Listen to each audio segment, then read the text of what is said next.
Yes.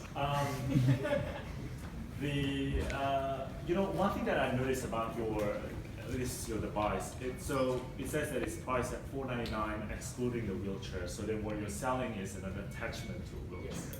Now this particular attachment, is it foldable? I mean, how is it to transport? Because, for example, I don't know if you know, there is another potential startup that their whole sort of selling point is they're much cheaper and then more mobile and they can be folded and this and that. So how do you work around that? Yeah. So we don't need to attach anything to the wheelchair beside the attachment, so to speak. Okay. It can attach to any wheelchair because there's the common thing like these two spokes that you go into. And it is foldable, it folds in all sorts of angles. Unfortunately, for the latest prototype that we made, it's so foldable that it kind of broke. But that's okay, because I mean, it's just a prototype. Yeah. Okay. And the best part is that when we showed it to Rezuki, right, he loved it so much. We just brought it to him on Sunday. He was going everywhere with me and screaming, I love this! Yeah, that was the best feeling. Yeah. So it is foldable.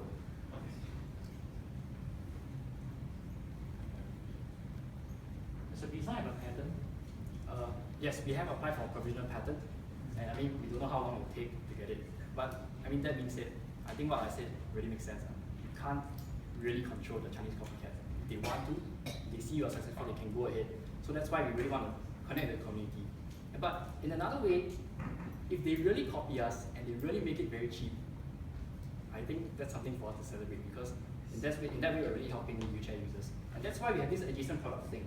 By the time they moved in, we moved out. Can you explain your social impact matrices again? I read it like in the business plan, but I don't quite understand. Andrew? Yeah, so for matrices, we'll be measuring like how many people are using the product, and like also the key thing for us is with the wheelchair, because we increase mobility, what they do with it.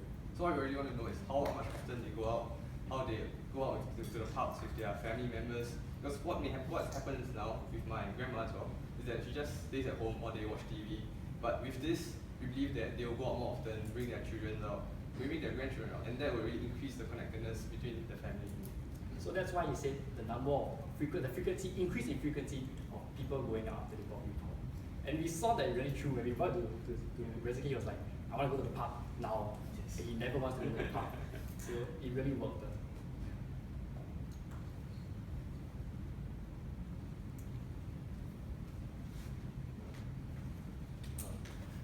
Okay. Any other questions? I'm not very clear. You say that 499 is that thing that attached. Yes. Yes. And it's not quite universal. Any wheelchair you can use. Yeah, pretty much. There's these two spokes that are always there. Just a spoke. Yeah. We use hydraulics to lift up the whole wheelchair, because otherwise it will skid. So, and the hydraulics are like overkill. It can lift 2 tons. Yeah. So the price definitely can come down a lot if we do mass manufacture. Yeah. Because you only need to lift at most 300 kgs. Yeah. Actually, I'm curious. So how much is it on average the price of wheelchairs? So depends on which country you're in. When we went to Myanmar and we brought the whole thing there, we said, oh, this is so expensive. And we were very shocked because this is a big price discount among others. But for them, wheelchairs there are $50, but in Singapore it's $200 Okay. for the same wheelchair. All right, so then are you going to price your product differently in different countries as well? Because, okay, let's use that example, right? So if you're selling this to Myanmar, well, there's a reason why it's priced $50 and it's expensive there, because the living standard is different.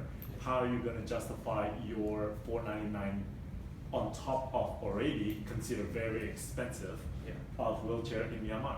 So our current cost of production is based on, say we're producing here, because we actually have contact with our manufacturer, and they produce about like $200 each unit. So when we bring overseas, we're like expanding regionally or globally, we can bring down the cost by even a lot more. Because like what we are looking at is really just the metal components. Those costs are really cheap, and it's just the cost of labor here that's expensive. But I see what you're saying, third-degree price discrimination, right? Price differently for different markets. I think that's absolutely good business sense. Yeah, but you can't do that if your production cost is not even going to get lower than $50. Yeah, so it's definitely going to get lower than, not $50 because, okay. I mean, it's still an upgrade over what they have, which is the manual wheelchair.